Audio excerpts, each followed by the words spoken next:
Bien, bonjour. Donc, dans cette vidéo, je vais vous montrer comment modifier les marges de son document.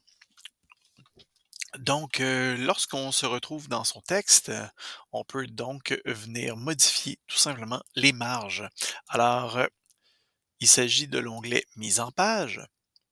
Et par la suite, dans l'option marge, il y a une petite flèche vers le bas, ce qui nous permet donc d'ouvrir une bande déroulante.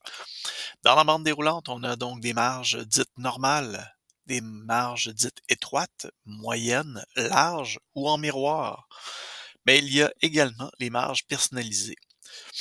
Personnellement, lorsque je souhaite faire une affiche, etc., je vais opter généralement pour des marges étroites. Donc, qui sont vraiment, vraiment au minimum de ce que généralement les imprimantes moyennes vont permettre. Donc, considérez que au-delà des marges étroites, si on rétrécit encore plus les marges, un bon nombre d'imprimantes ne seront pas capables d'imprimer ce que vous aurez mis dans ces plus petites marges.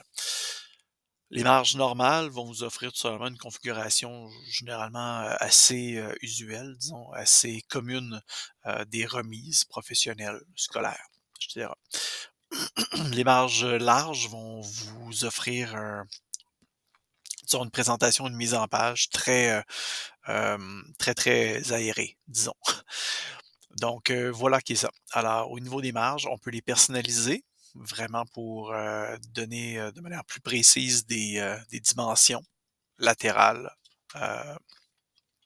et en haut, en bas.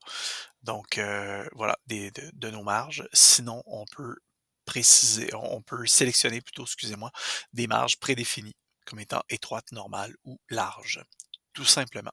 Donc, je vais choisir des normales. En fait, elles étaient déjà configurées en normales.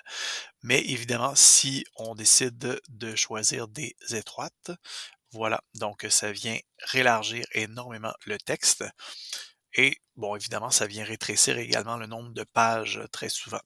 Là, comme l'exemple en cours avait différents sauts de pages, etc. Donc, ça ne paraît pas tant que ça. Mais ça paraît au niveau visuel, au niveau de la largeur des phrases, tout simplement. Donc, voilà qui est ça pour les marges, à savoir donc onglet mise en page, à l'extrême gauche, marge, bande déroulante, et c'est là qu'on peut choisir soit des marges prédéfinies ou des marges personnalisées.